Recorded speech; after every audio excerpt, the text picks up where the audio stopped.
Halo guys, kembali lagi di channel Anu Film. Kali ini kita akan merangkum film-film terbaru yang bergenre misteri. Kali ini filmnya berasal dari Korea. Tanpa basa-basi, kita langsung saja ke alur filmnya. Di tengah hujan yang lebat, seorang gadis yang bernama Yong diikuti oleh seorang laki-laki misterius.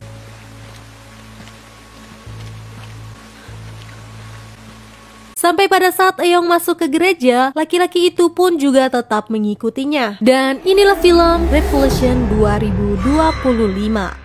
Setelah berdoa, Eong dan teman-temannya keluar dari gereja itu. Dan laki-laki itu hendak mengikutinya. Namun, seorang pendeta yang bernama Sumi-chan menghentikannya dan menawarkan segelas kopi dan memberinya jaket organisasi gereja tersebut. Ternyata laki-laki misterius itu bernama Kwon. Pendeta berusaha mendekati Kwon dengan memotretnya sebagai anggota baru di gereja tersebut. Namun, pendeta mendapat telepon dari detektif yang ia sewa untuk membuntuti istrinya. Ternyata istrinya terbukti berselingkuh dengan pelatih pribadinya.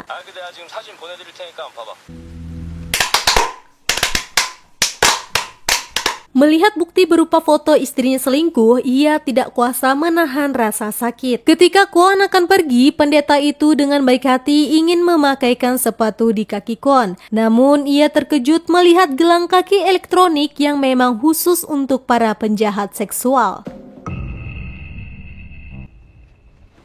Meskipun hidup di tengah masyarakat, Kwon tetap dalam pengawasan 24 jam oleh polisi atau polwan yang bernama Yonni. Keesokan harinya, pendeta mengantar istrinya ke kereta bawah tanah untuk reunian bersama teman kuliahnya. Istrinya menyuruh pendeta untuk menjemput anaknya di penitipan anak. Di tengah perjalanan, mereka berhenti melihat proyek gereja baru yang dibuat oleh atasannya sang pendeta.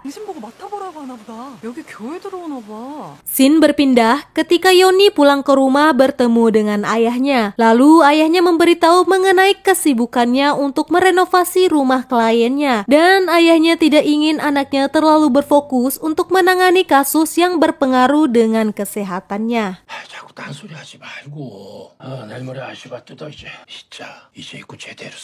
Pendeta mendatangi gereja Perdamaian Langit untuk bertemu dengan atasannya dengan berniat ingin menjadi pendeta utama di gereja baru yang akan dibuat. Akan tetapi, atasannya menyuruh ia untuk mencari siapa yang pantas untuk menjadi pendeta utama di gereja tersebut. 적임자로 좋을지 말이야. 거기 적임자로 누가 좋을 것 같아? Sepulang dari gereja, pendeta menerima telepon dari istrinya. Istrinya berkata bahwa ada seorang pria menjemput anaknya di penitipan anak. Hal itu membuat ia dan istrinya sangat khawatir dan merasa anaknya telah diculik oleh seorang pria yang bernama Kwon. Merasa sangat panik, pendeta mencari tahu identitas dari Kwon. Ternyata Kwon terdaftar sebagai penjahat seksual dan tinggal di kota Musan.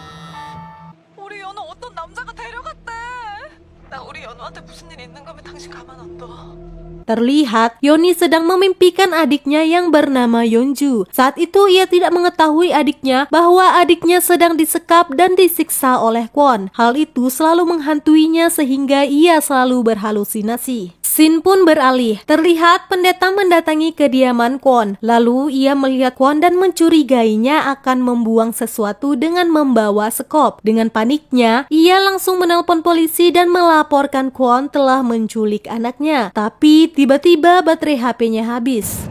지금 건양내지 마. 경찰 좀 빨리 보내주세요. 저희 애가 건양내 이하려는 것 같습니다.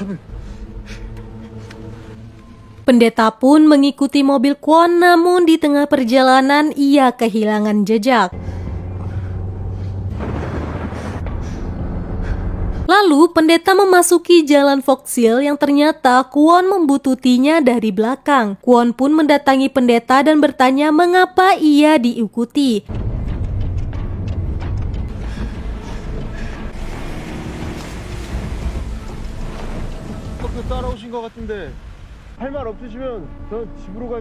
Namun pendeta hanya terdiam saja. Ketika Kwon akan balik ke mobil, pendeta keluar dan memeriksa mobil Kwon sambil memanggil anaknya.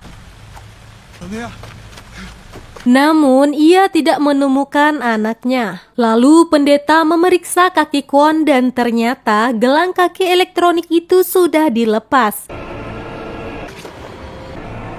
Lalu Kwon pun menyerang dan hendak membunuh pendeta. Ketika pendeta melihat jaket organisasinya digunakan Kwon, ia pun menariknya sehingga menutupi pandangan Kwon. Dengan tidak sengaja, Kwon pun terjatuh di jurang.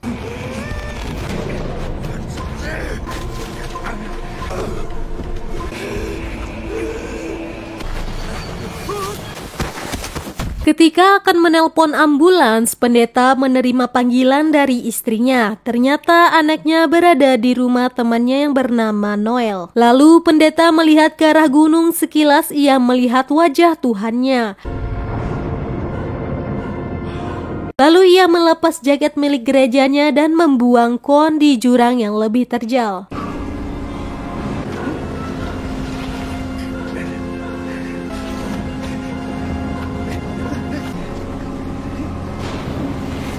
Keesokan harinya, di kantor polisi Musan Jungbu, Yoni mengikuti rapat mengenai kasus baru yang ternyata Kwon telah melakukan penculikan terhadap Eong, gadis di awal film. Dan secara kebetulan, Sumi-chan atau pendeta menghubungi polisi pada malam hari dengan laporan penculikan yang dilakukan Kwon. 어젯밤 10시 반 사명의 나라라는 신고 전화가 한 통 있어. 그리고 비슷한 시각. Polisi langsung mendatangi kediaman Kwon. Mereka menemukan beberapa gambar di kertas dan di dinding yang mencurigakan. Namun mereka tidak mendapatkan bukti apa-apa. Sedangkan Yoni dan temannya mendatangi gereja pendeta untuk melakukan wawancara. Yoni melihat jaket yang sangat kotor, namun ia tidak mencurigainya.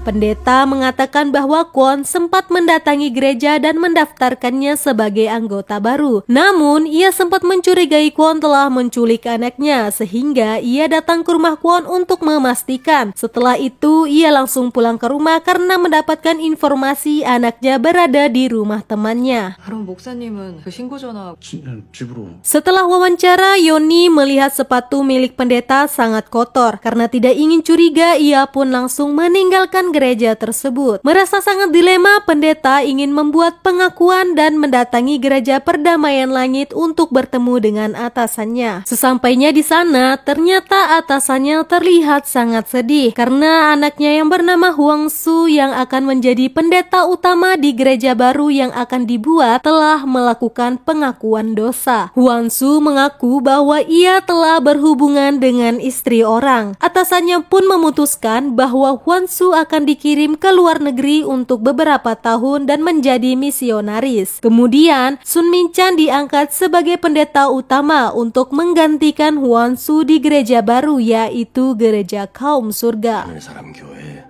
자네가 좀 우리 환수 얘기 보낼 생각이야. 연애하던 신도 연애하던 내용을. Mendengar hal itu, ia pun memutuskan untuk tidak mengakui pengakuan dosanya dan menerima tawaran atasannya untuk menjadi pendeta utama. Lagi-lagi, ia melihat dinding dan lukisan sekilas mirip dengan Tuhannya dan mempercayai bahwa semua kejadian yang terjadi adalah kehendak Tuhannya. Melihat psikiater Kwon yang bernama Dr. Lee datang ke kantor polisi untuk mendeteksi gambar-gambar yang dibuat oleh Kwon, Yoni mengingat masa lalunya bahwa saat sidang dalam kasus penculikan adiknya, Kwon ditetapkan sebagai korban atas penganiayaan yang telah dilakukan oleh ayahnya dan mengalami trauma yang sangat berat. Hal itu membuat Kwon tidak dipenjara. Yoni tidak menerima keputusan kejaksaan dan menyalahkan Dr. Lee karena kejadian tersebut adiknya sangat depresi dan melakukan bundir. Di sisi lain, pendeta sangat prihatin atas kejadian penculikan terhadap salah satu anggota gerejanya, yaitu Eong. Ibu Eong terlihat sangat sedih dan berharap anaknya bisa segera ditemukan dengan selamat. Pendeta pun berdoa agar ibu Eong tetap tenang dan Eong segera ditemukan. 우리 아영양이 어디 기도하시죠. 언제나 우리를 인도하시고 우리 목자 되신 아버지. Ketika sedang membahas CCTV yang dirusak oleh Kwon untuk menghilangkan jejak saat malam itu, tiba-tiba salah satu polisi menerima telepon bahwa bahwa mobil Kwon ditemukan di Jalan Foxhill. Kemudian di tengah perjalanan pendeta yang sedang mengantarkan Ibu Euyong pulang, Ibu Euyong menerima panggilan dari polisi bahwa mobil Kwon telah ditemukan di Jalan Foxhill. Lalu terlihat pendeta sedikit tegang dan mengantarnya sesegera mungkin ke lokasi. Ketika di lokasi, polisi menemukan mobil Kwon yang berisikan beberapa alat berat seperti kapak, palu besi, sekop, tali, tas, dan lain-lainnya. Namun, polisi tidak menemukan bukti adanya Kwon karena curah hujan cukup deras saat malam itu yang memungkinkan menghilangkan beberapa bukti yang ada di lokasi. Ketika pendeta sudah sampai di lokasi, terlihat orang tua Euyong sangat histeris dan ingin melihat kondisi di dalam. Namun, polisi berusaha untuk mencegahnya. Tiba-tiba, pendeta datang dengan wajah yang sangat panik dan mengatakan apakah mayatnya sudah ditemukan. Tentu saja, Yoni langsung mencurigai perkataan dari pendeta tersebut. Dan keesokan harinya, istri pendeta sedikit heran bahwa tidak seperti biasanya pendeta mau menemaninya ke panti jompo. Namun, pendeta terlihat sangat murung dan menyuruh istrinya untuk jujur dan melakukan pengakuan dosa. Mendengar hal itu, istrinya pun masih terheran-heran dengan apa yang suaminya katakan. Lalu, pendeta memberitahu istrinya bahwa ia diangkat menjadi pendeta utama di gereja kaum surga. Tetapi istrinya malah tidak percaya dan mengatakan bahwa Hwan Su lah yang akan menjadi pendeta utama. Karena mulai kesal, pendeta pun mengatakan bahwa Hwan Su telah melakukan perzinahan dan perselingkuhan dengan istri orang dan Hwan Su akan dikirim ke luar negeri. Mendengar hal itu, istri pendeta terlihat sangat kaget, syok bahwa suaminya telah mengetahui dosa yang diperbuat. Akhirnya, ia pun melakukan pengakuan dosa dan meminta pengampunan dosa dan pendeta pun memaafkan kesalahan istrinya. 저는 다른 남자와 간음을 했... Di tengah perjalanan, pendeta melihat sopir ambulans yang sedang kesusahan karena ban mobil ambulans terperosok. Sesampainya di panti jompo, terlihat seorang wanita yang bekerja di panti jompo sedang menunggu ambulans. Lalu istri pendeta mengatakan bahwa mobil ambulans mogok di jalan. Terlihat wanita itu sangat khawatir karena tadi malam ada seorang pria dengan luka berat datang dari arah gunung dan meminta pertolongan sesegera mungkin. Mendengar pernyataan wanita itu, pendeta langsung menduga bahwa itu adalah Kwon. Sesegera ia menyuruh istrinya masuk dan ia berpamitan pulang. Namun bukannya pulang, ia malah mencoba mencari keberadaan Kwon.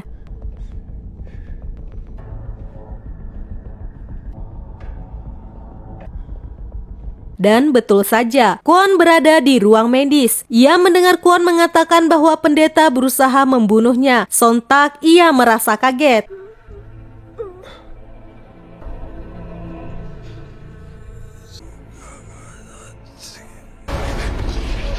Ketika melihat di luar jendela, ia melihat cahaya yang menyerupai Tuhannya. Lalu ia membawa Kwon pergi dari panti jompo tersebut. Aksinya dilihat oleh seorang kakek tua.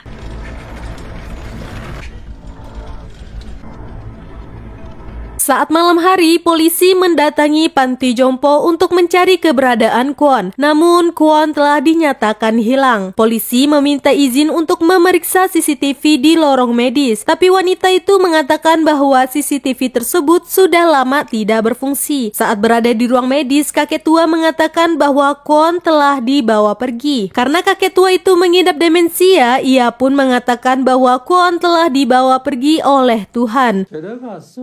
데려갔다고요? 누가요? Bruh.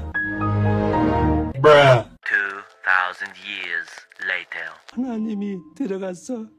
아멘. Astagfirullahaladzim, kamu ini berdosa banget. 아멘.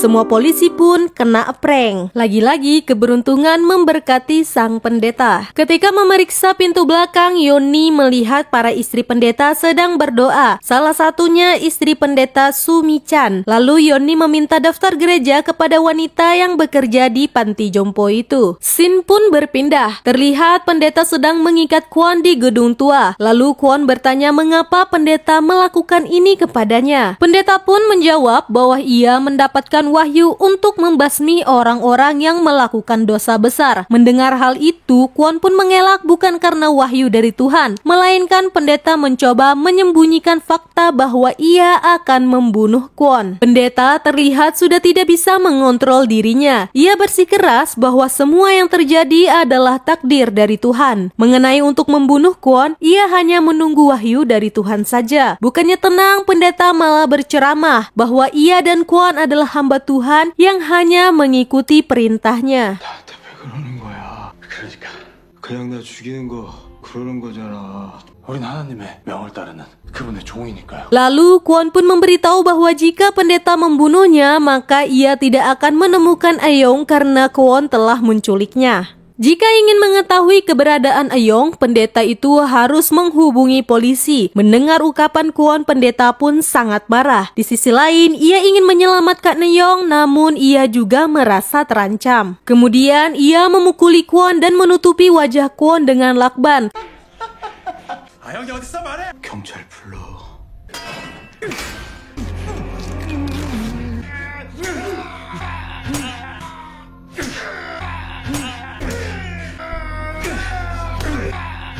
Lalu ia menguncinya di salah satu ruangan. Setelah itu ia pergi meninggalkan gedung tersebut. Saat di Panti Jompo, Yeonmi disuruh pulang untuk beristirahat oleh rekan kerjanya. 시킬 수는 없잖아. 영상 몇 개 되지도 않아요? 가을은. Lalu saat di dalam mobil, penyakitnya pun kambuh. Dan saat itu pula ia menerima pesan dari detektif Son mengenai daftar gereja yang diminta tadi. Lalu terdapat gereja misi bangsa milik pendeta Sumi-chan sebagai salah satu dari beberapa gereja yang terdaftar. Yeonmi pun langsung mencurigai pendeta Sumi-chan sebagai tersangka atas hilangnya Kwon. 수순도 못 찾았습니까? 수순도 못 찾았습니까? 수순도 못 찾았습니까? 하나님이 들어갔어. Ketika pendeta terlihat sangat kacau, ia melihat para jemaatnya berkumpul di gereja dan ingin berdoa bersama atas hilangnya Aeong. Lalu terlihat Yeonmi sedang menyelidiki mobil pendeta. Kemudian ia menemukan bercak merah pekat di ban mobil pendeta yang ternyata itu adalah buah murbei. Dengan sigap, Yeonmi mencari alamat perkebunan murbei organik di Musan. Saat memimpin doa, pendeta teringat angka yang ada di tembok gedung kosong itu. Lalu ia menyuruh para jemaatnya untuk membuka kitab halaman 24 ayat 7 yang berisikan tentang hukuman mati bagi pendosa. Lalu pendeta berdoa seakan-akan Aeong sudah meninggal dan melihat semua keluarganya dari surga. Mendengar doa dari pendeta, ibu Aeong terlihat heran dan tidak setuju dengan doa yang diucapkan oleh pendeta. Ia sangat berharap bahwa anaknya masih hidup. Di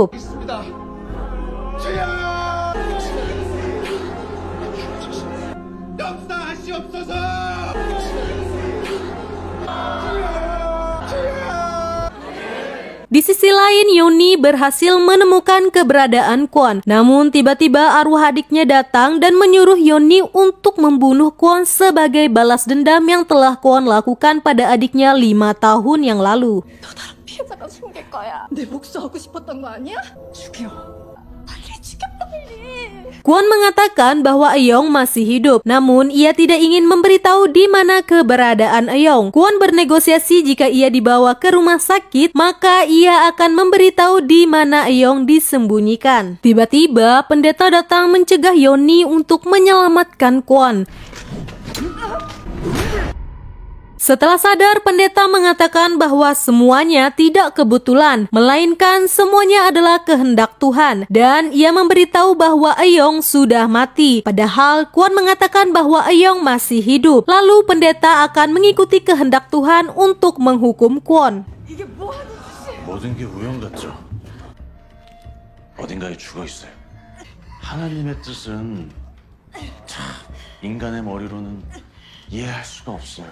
Parahnya lagi, pendeta merancang bahwa Yeonmi akan mati ditembak oleh Kwon saat pertengkaran dan saat itulah Kwon juga akan terjatuh dari gedung tersebut. Yeonmi berusaha untuk menyadari pendeta bahwa jika ia membunuh Kwon maka Aeong tidak akan ditemukan. Saat itu Kwon juga menyadari bahwa Yeonmi adalah kakak dari Yeongju, gadis yang pernah ia sekap dan menuduh Yeonmi sebagai alasan utama Yeongju bundir. Mendengar percakapan mereka, pendeta semakin semakin kebingungan dan semakin menggila. Lalu pendeta menembaki Yoni. Namun Yoni berhasil menghindar dan membuka ikatannya. Dan terjadilah pertengkaran antar Polwan dan sang pendeta.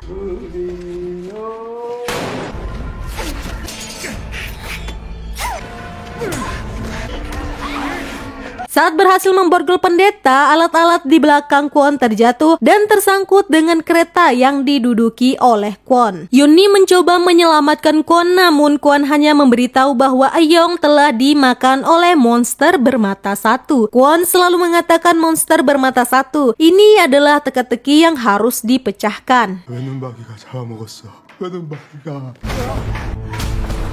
Saat rekan polisi datang ke lokasi, Yoni terlihat berusaha untuk menyelamatkan nyawa Kwon. Namun, Kwon pun dinyatakan telah meninggoy.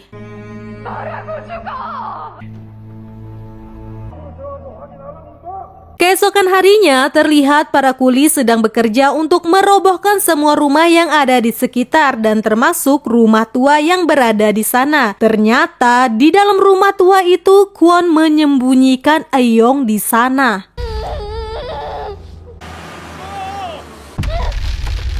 Scene beralih, terlihat Yoni mendatangi Dr. Lee dan ingin mengetahui apa yang telah terjadi pada Kwon. Lalu Dr. Lee memberikan gambar yang dihasilkan oleh Kwon yang selalu ada kaitannya dengan rumah yang identik memiliki jendela yang disebut dengan monster bermata satu. Masa kecil Kwon selalu disiksa oleh ayahnya sehingga ia mengalami depresi berat. Dr. Lee mengatakan bahwa Kwon tidak akan melakukan jika tidak ada faktor yang membuat ia kembali mengingat masa kelamnya. Selain Kwon, Yoni juga selalu berhalusinasi sering melihat arwah adiknya. Dr. Lee mengatakan bahwa itu hanya sebuah ilusi yang diciptakan oleh rasa bersalahmu. Kemudian ayah Yoni menelpon dan memberitahu bahwa rumah kliennya hampir jadi. Hanya tinggal menunggu interiornya saja. Paling lama keterlambatannya menunggu hampir 1 bulan dikarenakan banyak pekerja merenovasi rumah-rumah tua di daerah sekitar. Lalu ayah Yoni merasa stres karena kliennya ingin menonjolkan benda bermata satu atau yang disebut Oculus, sama seperti yang selalu diucapkan oleh Kwon. Sontak saja Yoni langsung menyadari dan menyuruh rekan kerjanya mencari rumah tua dengan lambang Oculus atau jendela bermata satu. Di tengah perjalanan Yoni menerima alamat rumah tua tersebut. Dengan bergegas ia menerobos proyek tersebut dan sesegera menyelamatkan Ayong.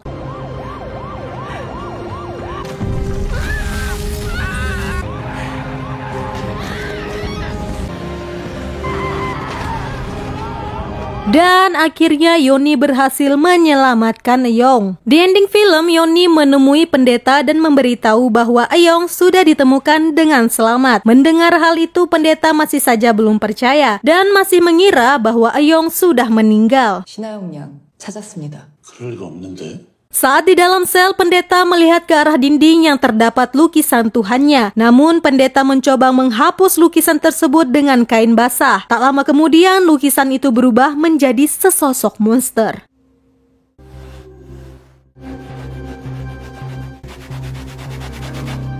Dan film pun tamat. Dari film ini terdapat kesimpulan bahwa kita perlu senantiasa ingat bahwa persepsi awal bisa menipu. Apa yang tampak di mata belum tentu mencerminkan kebenaran yang sesungguhnya. Dan seperti biasa, jangan lupa like, comment, and subscribe, and see you later.